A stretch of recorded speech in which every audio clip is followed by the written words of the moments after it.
Madzulo abwino ndi nthawi ya nkhani mwatsatanetsatane ndipo muli ndine Matilda Majawa. Koma poyamba nayi mitu yake. Chipani cha DPP chati mtsogoleri wawo sadapezeke kumwambo otsekera msonkhano wake waukulu ku Blantyre kamba kuti anatanganidwa ndi zinthu zina. Nthambi ya immigration yati yamalizitsa ntchito yokonzanso ndondomeko yopangira mapassport. Ndipo mu nkhani zina boma lati lichotsa misonkho yolowetsera galimoto zoyendera magetsi mdziko muno. Tili ndi izi ndi zina zambiri, tiyeni tikhalire chipani cha Democratic Progressive DPP chalephera kufotokoza mwachindunji zifukwa zomwe mtsogoleri wawo a Peter Mutharika sadakhale nawo pamwambo otseka msonkhano waukulu wa chipanichi kukomesaho mu mzinda wa Blantyre. Mneneri wa Mutharika yemwenso amayankhulira chipanichi a Shadrack Namalomba anati pali zina zomwe mtsogoleri wawo anatanganidwa nazo. M'malo mwake wapampando wa msonkhanowu a George Chaponda ndi omwe anawayimirira Mutharika. Elvis Howahowa ali ndi zambiri mu ripoti ili.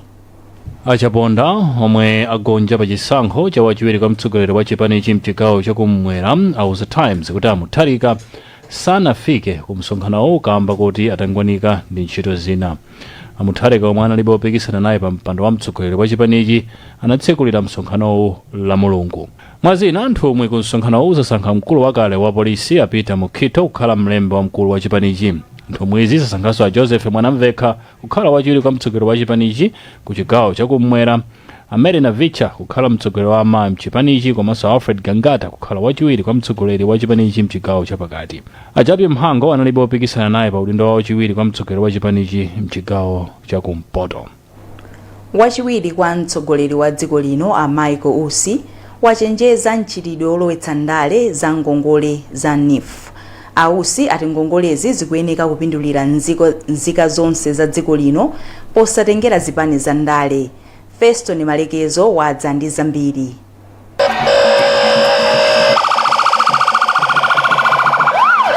Ausi anayankhula izi atafika ku Mzuzu kumene akuyembekezera kukumana ndi magulu osiyanasiyana lolemba.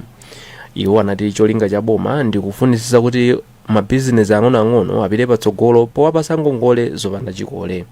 This coming week alowa musika umu aliyense amene afuna kupeza ngongole, let's say ogulisa masamba, ogulisa tomato, ndalama yote pesesa imene angalandire ndi 250,000 kwacha.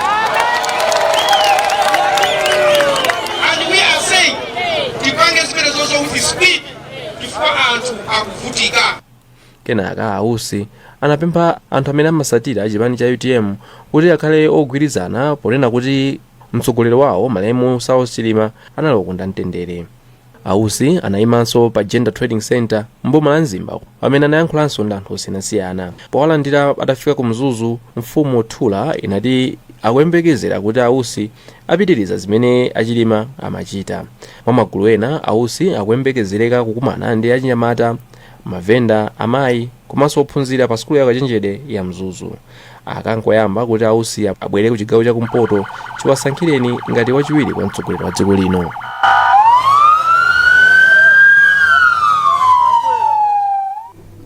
Nthambi yoona zolowa ndi kutuluka mdziko muno yati chiwerengero cha mapassport amene imapanga pa tsiku chikhalabe pafupifupi 800. Izi zadza pamene nthambiyi yamaliza ntchito yokonzanso ndondomeko yopangira mapassport. Pemphero Malimba ali ndi zambiri mu ripoti ili.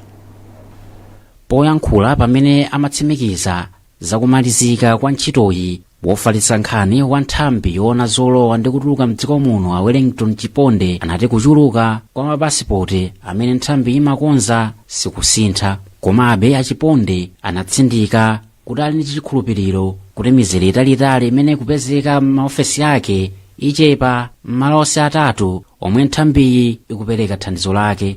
Ofesi athu kubwera unyinji wa anthu ochuluka amene akufuna ntchito zokhudzana ndi mapasipoti, ndipo ife tikufunisitsa kuti pomwe anthu amene wabwera ku ofesi kwathu tiwathandize mofulumira, komanso ndi ntchito zina zomwe timagwira mkatimu kuonesesa kuti mapasipoti amene anthu alipira kale tithane nawo onsewo amene anthu alipira kale m'mbuyomu.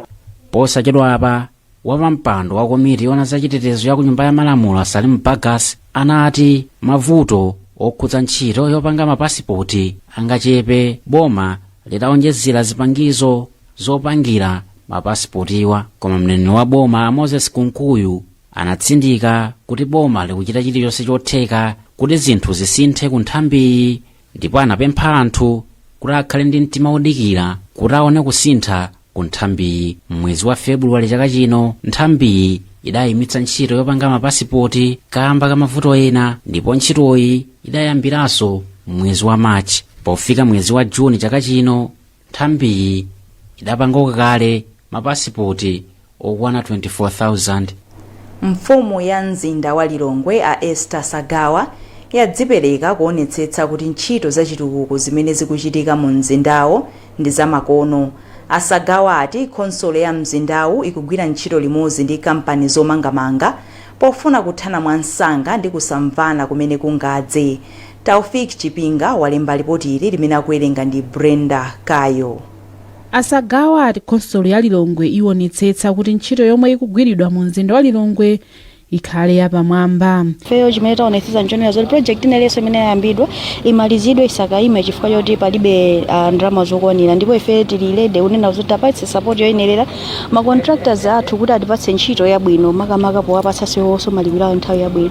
Ndipo mfumu ya mzinda wa Blantyre Joseph Makwinja ali ndiokondwa ndi momwe ntchito zosiyanasiyana zikuyendera mu mzindawu. Mavuto amene akuona kuno ku Lilongwe ifenso chimodzimodzi ku Blantyre. Mavuto amene tione ku Blantyre kunonso chimodzimodzi ku Blantyre. Ndi nabwera kuti tizaone mmene akuchita dilo ndi mavuto akuno ku Lilongwe, monga misewu, vending, kwenikweni atiyendesa misewu kuti anzathu akuchita bwino.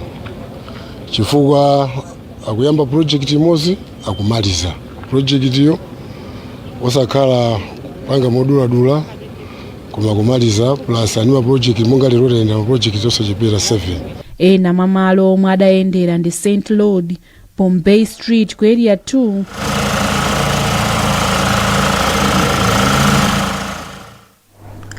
Ophunzira ku sukulu ya Malawi University of Science and Technology MUST ayamba ntchito yofuna kupeza ndalama zothandizira anzawo ovutika. Kudzera mu ntchitoyi ophunzirawa akufuna kupeza ndalama zokwana 20 miliyoni kwacha kuti zithandizire ophunzira mchaka choyamba. Pali chiyembekezo choti ndalamazi zithandiza ophunzira oposa 600 amene akuvutika kulipira fizi, kugula chakudya komanso kulipira malo ogona. Lwere ni Mpasa walemba ripoti limene akuwerenga ndi Thomas Kachere. Ngati imodzi mwa njira zopezera chuma chothandizira ntchitoyi, magulu a ophunzirawa anagwira ntchito yokolopa komanso kupukuta zipinda za akuluakulu pa sukulupo, ndipo apeza ndalama pafupifupi 500,000 kwacha. Akude anati ndalama zonse zomwe azipeza kuchokera ku ndondomekoyi azipereka kwa ophunzira chaka choyamba pamene akudikira ngongole ndi thandizo lina kuchokera ku mabungwe ovomerezeka. Cholinga chathu chencheni tifuna tikafike mu companies ndi ma industry. Tili ndi activity imene tikuitcha kunena kuti kaos active. Tifuna titsuke magalimoto amabwana iwo walipatse ndalama. MUST chaka chino inawika ma cohort C komanso cohort D. Cohort C inabwera chaka chatha, inapangidwa select chaka chatha mu 2023, koma cohort D inatengedwa chaka chino 2024. So amene wawanda amene tinavuto kwambiri chifukwa ndi zotanthauza kuti semester inoyi tiyimaliza November sakhala ndi ndalama iliyonse yozithandizira ngati upkeep kapena ngati pocket money.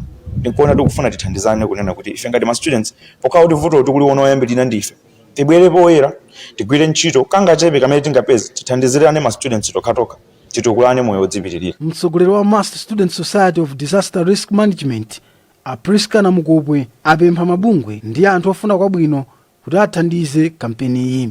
Tikuyembekezera kuti tikhale ni ma fundraising activity enaso kuposera panopa, komanso tikuyitana na mabungwe ena komanso mabanki kuti ngati kuli kotheka abwere kuti azatithandize kuti titolere ndalama zimenezi. Mtsogoleri wa klabu ya MUST leo Afresha Chikuni anati akudzipereka pochitapo kanthu kuti athandize ophunzira anzawo. Ndi golo limodzi imene ife tili nalo ngati club imene ili Alliance Club komanso Leo Club imene timapanga achieve timathandiza ma areas amene muli maybe anthu amene akufuna chakudya, anthu amene akusowa chakudya, komanso anthu amene alodwala ndi zina.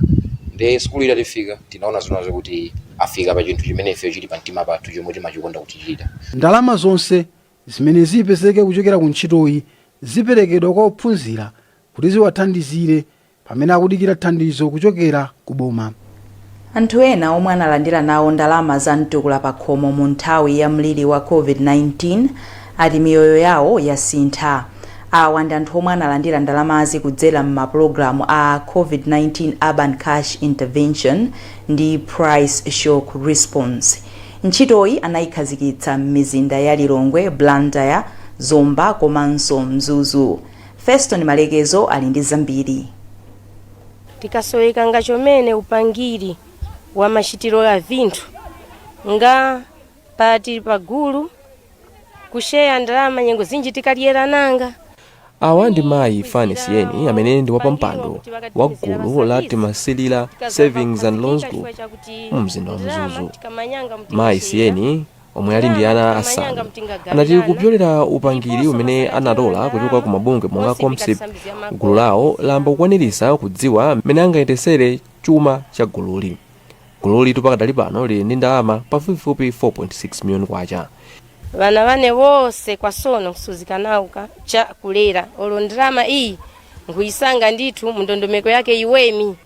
Mayiwa anayankhula izi pamene komiti yolondoloza chuma cha makhonsolo mdziko muno ya National Local Government Finance Committee inayendera magulu amene analandira ndalama kupyolera ku mapulogalamu monga COVID-19 Urban Cash Intervention komanso ntchito ina ya Price Shock Response Program mu mzinda wa Mzuzu.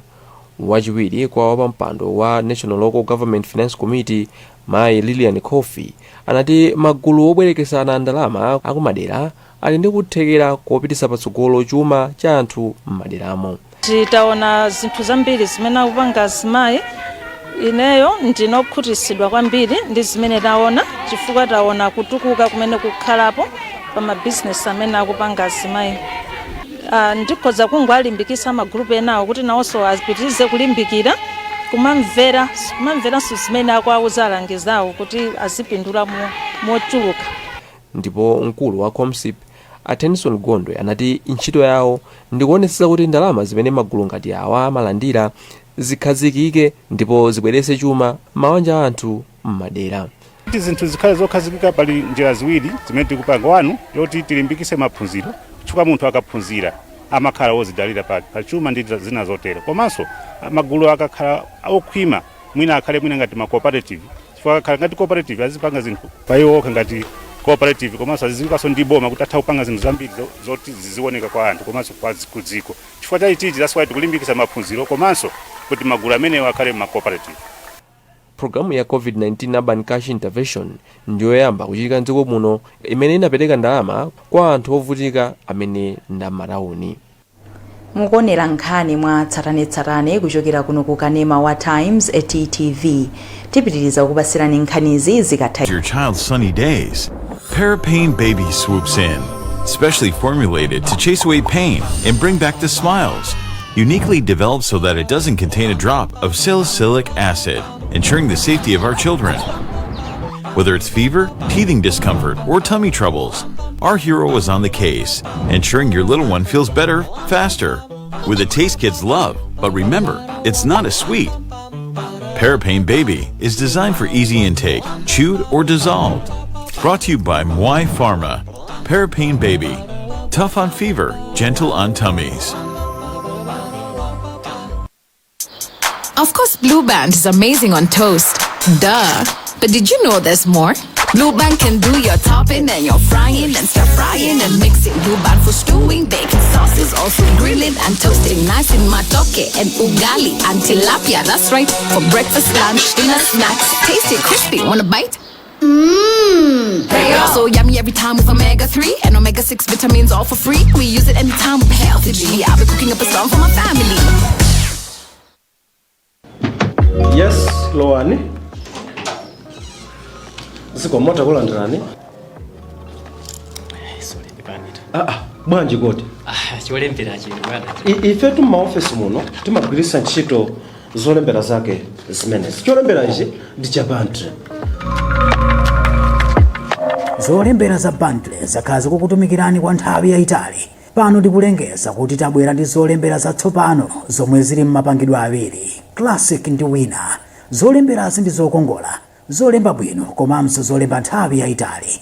Zolembera za Bantle zimabwera m'mitundu inayi: black, blue, red ndi green, ndipo mutha kugwiritsa ntchito mu ofesi, ku sukulu ndi malo ena.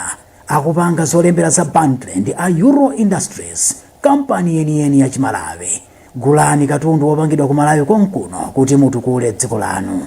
Phone Blantyre 0888 107 261, Lilongwe 0886 074 737. Bantle, buy original, avoid counterfeit. Bantle, right miles with a smile. Takulandiraninso kupitirira ni nkhani zathu. Nduna ya magetsi a Ibrahim Matola yati boma lichotsa misonkho yolowetsera galimoto zoyendera magetsi mdziko muno ngati njira imodzi yothana ndi kusintha kwa nyengo. Amatola anena izi ku Lilongwe pamwambo okhazikitsa galimoto yoyendera magetsi ya bungwe la UNDP. Wezi Gausi ali ndi ripoti. Malingana ndi nduna yoona za magetsi a Ibrahim Matola, kukhazikitsa galimoto imene iziyendera mphamvu ya magetsi ndikothandiza kwambiri pothana ndi zakusintha kwa nyengo. Iwo ati boma ndilochilimika pofuna kuonetsetsa kuti anthu ambiri akugwiritsa ntchito galimotozi. Dziko lino tikugwiritsa ntchito kwambiri ndalama zakunja pogula mafuta chifukwa sitiwenga muno mafuta awa.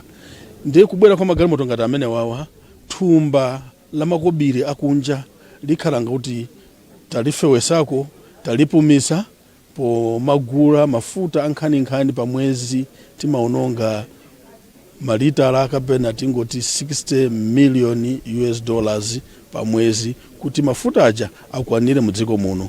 Momwe manenera kuti magalimoto tinawo ambiri ndiponso zochitikaso ndi zambiri mudziko muno. Ndiye kubwera kwa magalimoto amenewa zitifewesera makobiri akunja komanso zitifewesera kabweresedweso kamafuta amene akuchokera kunja. Mkulu wa bungwe la UNDP mdziko muno Afenela Frost ati bungwe la UNDP ndilokonzeka kuthandiza dziko la Malawi pa nkhani ya kusintha kwa nyengo. Choncho ndifukwa lakakhala woyamba kukhala ndi galimoto yoyendera mphamvu ya magetsi. Pakadali pano bungwe la UNDP lati galimoto zoyendera mphamvu ya magetsi zithandizira kwambiri pa chuma cha dziko la Malawi komanso anthu ochita malonda. Mpingo wa Showers of Blessings watsindika kufunikira kwa mawu a Mulungu pothana ndi mavuto osiyanasiyana amene nzika za dziko lino zikukumana nawo. Mkulu wa mpingowu mtumwi Joshua Melanzi wanena izi mu mzinda wa Blantyre pamwambo okumbukira zaka 20 za utumiki. Zambiri mulipotiri. Apostle Melanzi anatsindika zakufunika kuti dziko lino lidalire kwambiri Mulungu makamaka mnyengo ino. Iwo anati ena mwa mavuto amene anthu akukumana nawo akufunika kulimbika kwambiri ku uzimu ndi kukhazikika mchikhulupiriro. Dziko la Malawi ndilodalitsika kwambiri. Munthu ukakhala umakondedwa ndi Mulungu umakumananso ndi zokoma. Chifukwa Satana amalimbana nawe amakhala kuti waona zimene zili zabwino kutsogolo kwako. Ndimafuna ndilimbikitse dziko la Malawi kuti ngakhale tingakumane zokhoma zotani, Mulungu ali kumbali yathu. Ndipo Mulungu ndi wamphamvu kuposa mphamvu ina iliyonse ya Satana. Chifukwa chimene chitipitirize ngati Amalawi kunkhulupirira Mulungu, kuyika Mulungu patsogolo, kukhulupirira ndi mtima wonse, Mulungu sadzatichititsa manyazi. Ndipo ine ndikukhulupirira kuti tsogolo la Malawi ndilowala ndipo ndilopambana. Mapulani tufuna tikhazikitse kwambiri, tionetsetse mozama kulalikira uthenga wa Yesu Khristu komanso kupanga empower ma communities athu with social responsibility activities. Zimene zozo tufuna tipange invest komanso tufuna tipange invest kumaphunziro. Chifukwa anthu amene amakhala ozindikira amakhala anthuso opanga nawo participate mu chitukuko cha mpingo ngakhale dziko. Polingalira za ulendowu, mkulu oyang'anira mpingowu Aulemu Mchulu anati ndokondwa ndi kukula kwa mpingowu komanso miyoyo yomwe yasinthika kudzera mu utumiki wawo. Mpingo ndi chiwalo chimodzi chimene chimayenera kuthandiza boma. Kubwera kwa mpingo umene ukuchileka kwathandiza kwambiri kusintha miyoyo ya anthu osiyanasiyana. Kutengera nthawi imene mpingo unakhazikitsidwa kuno kufika lero pali zambiri zimene zachitika kunoko. Fuka nthawi imene timayamba mpingo 20 years ago kuchileka kuno sikumaoneka chonchi, kunali ngati kumalo kosalidwa kwambiri. Makubwera kwa mpingo kwathandiza ena ake ochuluka kunzu wa Yesu, komanso kwatithandizira ifeyo ngati mpingo kufikira madera ena. Pamwambowu panalinso mapemphero apadera kuphatikizapo mawu olimbikitsa anthu kukhala ogwirizana mchikhulupiriro. Kwa nthawi yoyamba m'bawa Church of Central Africa Presbyterian ku Blantyre waphunzitsa ophunzira 14 ochokera ku Veritas College International. Oyimira Veritas College International a Overton Chimombo adati koleji imaphunzitsa akhristu mu mpingo wa makolo luso lomwe limawathandiza kumasulira komanso kuphunzitsa mawu a Mulungu. Kerry Napolo ali ndi zambiri. Pofuna kuthandiza mipingo ya ku Malawi kukhala ndi masomphenya ochokera kwa Mulungu komanso Baibulo komanso kupasa mphamvu mamembala kuti akhale atumiki ndi atsogoleri omwe angathe kusintha maderawo, Veritas College International imapereka maphunziro mwaulere a Baibulo ndi utsogoleri kwa atsogoleri ndi mamembala a mipingo ya m'midzi ndi m'mizinda. Woyimira Veritas College International Overton Chimombo adati college iyi ikuyembekezeka kusula aphunzitsi ambiri a uthenga wa Mulungu pamene ikupitiriza programu iyi ku m'bawa CCAP. Zimene timachita tikaphunzitsa module 1 ndiye kuti iwo aja module 1 akupita ku module 2 ya mjanenera kuti akutsegulira pa September apitiriza module 2 aphunzire mbali ina ya Bible. Yes, mpaka nakazamaliza module 2 azapita ku module 3. Mmodzi mwa ophunzira wawo Bribitani anati kupatula kuthandizika ndi maphunziro apaokha, iwo aonesesa kuti anthu ena apindule nawo powaphunzitsa mwa zina zomwe aphunzira. Ampingo ayembekezere zabwino kuchokera kwa ine chifukwa pali kusinthika pa moyo wanga zimene ndaphunzira ku kosi imene ya Veritas. Ndiyena kuagawira anzanga chifukwa muli zambiri zimene ndaphunziramo pa period imene takati kuphunzira. Ndipo ndikumemeza anzanga ena amene sanaphunzirepo sanabwere kuti akayambe kosi imene kuyamba in few weeks time. Ophunzirawa apasidwa ma certificates akumasulira Baibulo, kukonza mawu molingana ndi chiphunzitso cha Baibulo komanso luso la utumiki. Nkhani zathu ndi zomwezi kumatisanasiyane nayinso mitu yake. Chipani cha DPP chati mtsogoleri wawo sadapezeke kumwambo otsekera msonkhano wake waukulu ku Blantyre kamba kuti anatanganidwa ndi zinthu zina. Nthambi ya immigration yati yamaliza ntchito yokonzanso ndondomeko yopangira ma passport. Monkhani zina boma lati lichotsa misonkho yolowetsera galimoto zoyendera magetsi mdziko muno. Mutha kupeza nkhanizi ndi zina zambiri pa makina a internet kudzera pa times.mw, pa Facebook pa tsamba la Times 360 Malawi, X @Times 360 Malawi komanso pochita subscribe ku 1895 poimba *1895#. Mulani ndine Matilda Majawa, usiku pambana.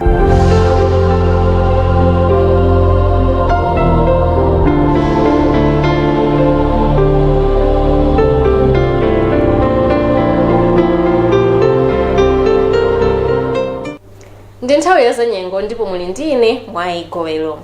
Mene nyengo ikhalire usiku uno ndi mawa. Tiyembekezere nyengo ya mphepo ya mitambo yapatali-patali komanso yozizira m'madera ena makamaka a mchigawo chakumpoto usiku uno ndi mawa. M'madera ena kukhala kwa chifunga komanso mvula ya mawawa.